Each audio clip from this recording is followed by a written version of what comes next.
दोस्तों, सोचो एक ऑफिस जहां आपको अपनी जरूरत के हिसाब से डेस्क मिल जाए, अपनी टीम के लिए जैसा चाहो वैसा सेटअप तैयार हो जाए और लीज की टेंशन, मेंटेनेंस का झंझट सब खत्म। यही फ्यूचर है वर्क स्पेस का। और इसी फ्यूचर को डिजाइन कर रही है एक कंपनी जिसका आईपीओ आ रहा है। नाम है देव एक्सेलरेटर लिमिटेड। शॉर्ट में कहूं तो देव एक्स। बाजार में भी इसी आईपीओ की काफी गर्म हवा चल रही है। लोग पूछ रहे हैं क्या ये आईपीओ अगला मल्टीबैगर बनेगा या सिर्फ ये हाइप है। और इसी सवाल का जवाब हम आज की इस वीडियो में देंगे। इस वीडियो में हम जानेंगे कंपनी का models, IPO detail, financial performance, पैसा लगाना चाहिए या नहीं, और हमारी फाइनल रैंकिंग।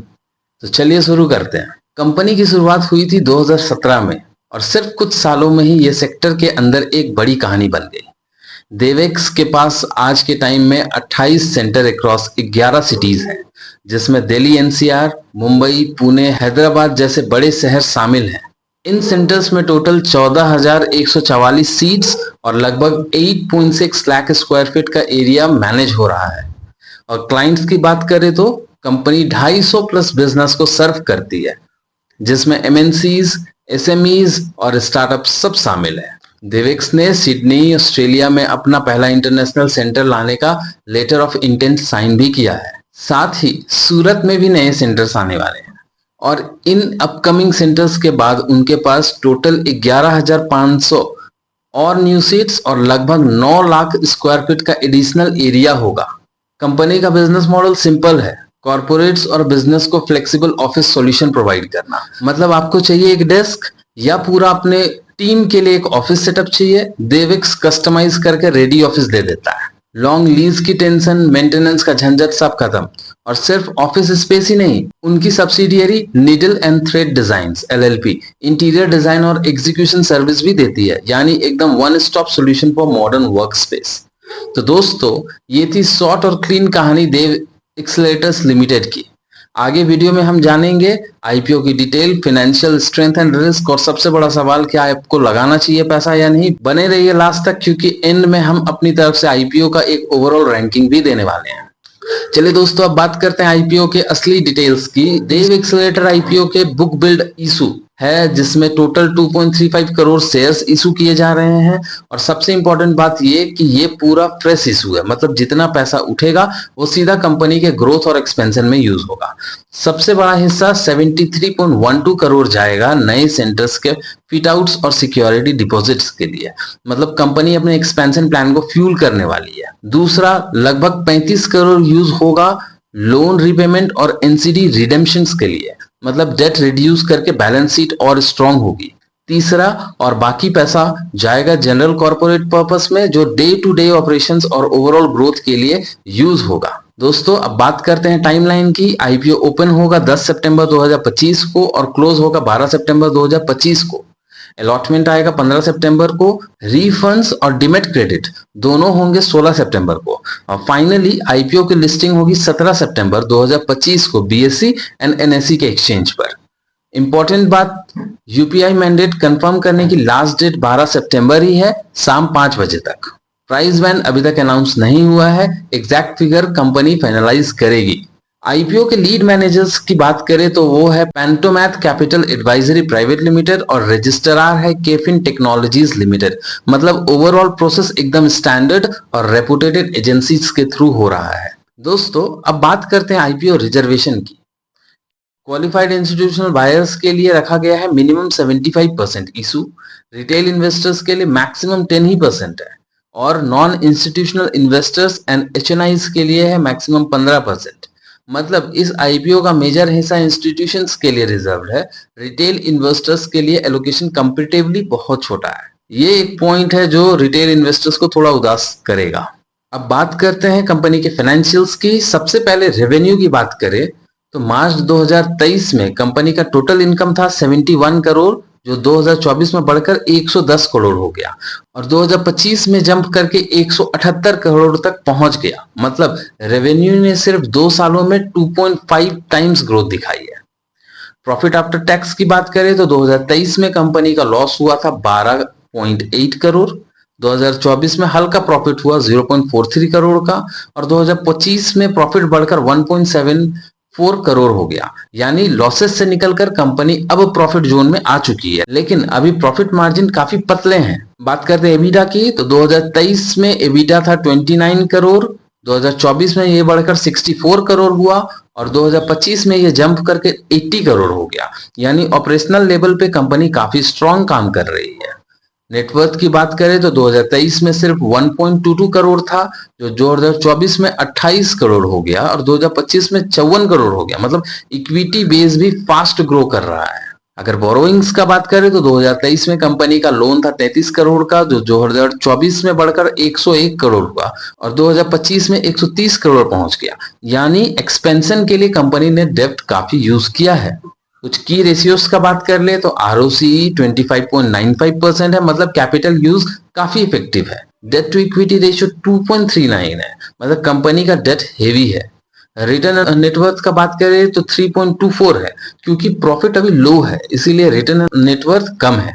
पैट मार्जिन सिर्फ 1% है, प्रॉफिट मार्जिन बहुत टाइट है। एबिडा मार्जिन स्ट्रॉन्ग है 50% प्लस, जो दिखाता है कि ऑपरेशंस के कैश फ्लो अच्छा है, लेकिन इंटरेस्ट और डेप्रिसिएशन की वजह से नेट प्रॉफिट दब रहा है कंपनी का। अर्निंग पर शेयर्स की बात करें दोस्तों, तो प्री आईपीओ ईपीएस 0.26 है और पोस्ट आईपीओ ईपीएस 0.19 एस्टिमेट किया जा रहा है।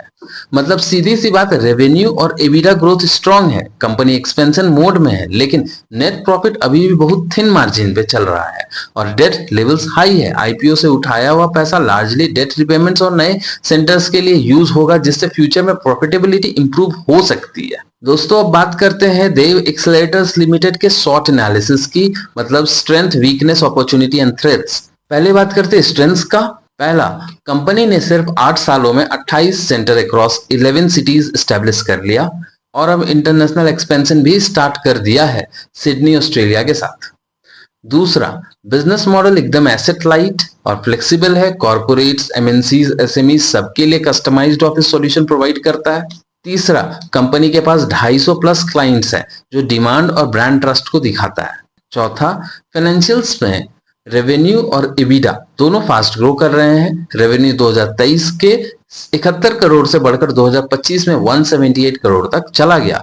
एबिडा मार्जिन 50% से ऊपर है, जो एक स्ट्रॉन्ग ऑपरेशनल एफिशिएंसी को शो करता है। दोस्तों कमजोरियां का बात करें, पहला, नेट प्रॉफिट अभी काफी पतला है। फाइनेंशियल ईयर 2025 में सिर्फ 1.74 करोड़ और पैट मार्जिन सिर्फ 1%। दूसरा, डेट लेवल हाई है, डेट टू इक्विटी रेशियो 2.39 है, मतलब बोरोइंग्स पे ज्यादा डिपेंडेंस है। तीसरा, ईपीएस लो है, पोस्ट आईपीओ ईपीएस सिर्फ 0.19 है, जो इन्वेस्टर्स के लिए कंसर्न हो सकता है। चौथा, मार्केट में ऑलरेडी स्टैब्लिश्ड और बड़े प्लेयर्स हैं जैसे we works, एवीफिस, smart works, competition थोड़ा टफ है भाई। अब अपॉर्चुनिटीज की बात करते हैं। पहला, इंडिया में हाइब्रिड और फ्लेक्सिबल वर्क कल्चर काफी फास्ट ग्रो कर रहा है। स्टार्टअप्स, एसएमईज और एमएनसीज के लिए मैनेज्ड ऑफिस डिमांड बढ़ रहा है। दूसरा, टायर 2 सिटीज और इंटरनेशनल एक्सपेंशन से कंपनी के लिए मैसिव ग्रोथ स्कोप है। तीसरा, आईपीओ से जो पैसा आएगा वो लार्जली डेट रिपेमेंट और एक्सपेंशन में यूज होगा, जिससे बैलेंस शीट स्ट्रांग होंगे और प्रॉफिटेबिलिटी इंप्रूव हो सकती है। चौथा, पोस्ट कोविड एरा में कोवर्किंग और मैनेज्ड स्पेस काफी पॉपुलर हो रहे हैं। लॉन्ग टर्म ग्रोथ काफी प्रॉमिसिंग लग रही है। अब थ्रेट्स की बात करते हैं। तो पहला, कोवर्किंग इंडस्ट्री साइक्लिकल है। अगर इकोनॉमी स्लो डाउन होती है या डिमांड गिरता है तो ऑक्यूपेंसी पे सीधा इंपैक्ट पड़ेगा। दूसरा, हाई फिक्स्ड कॉस्ट जैसे लीज, इंटीरियर्स और मेंटेनेंस पे हेवी खर्च होते हैं, जो रिस्क को बढ़ा देता है। तीसरा, कंपटीशन इंटेंस है, बड़े प्लेयर्स प्राइस वॉर शुरू कर देते हैं तो मार्जिन और गिर सकते हैं। चौथा, रेगुलेटरी और कॉमर्शियल रियल एस्टेट पॉलिसीज के बदलने से भी बिजनेस इंपैक्ट हो सकता है। दोस्तों अब आती है सबसे इंपॉर्टेंट बात, क्या इस आईपीओ पे रिटेल इन्वेस्टर्स को पैसा लगाना चाहिए या नहीं। अगर मैं खुद एक रिटेल इन्वेस्टर हूं जिसके पास लिमिटेड पैसा है, तो मेरा फोकस हमेशा रहता है कि मैं स्टेबल और प्रूवन प्रॉफिट मेकिंग कंपनीज पे इन्वेस्ट करूं, जहां मेरा कैपिटल ज्यादा सिक्योर हो। देव एक्सेलरेटर्स में ग्रोथ स्टोरी स्ट्रांग है, लेकिन प्रॉफिटेबिलिटी वीक है और डेट ज्यादा है, मतलब रिस्क हाई है, रिवॉर्ड अनसर्टेन है। इसीलिए मेरा वर्डिक्ट ये है कि अगर आप एक रिस्क टेकिंग इन्वेस्टर हो और लॉन्ग टर्म वेट कर सकते हो, तो थोड़ा सा पैसा एलोकेट करके इस आईपीओ में एंट्री ले सकते हो।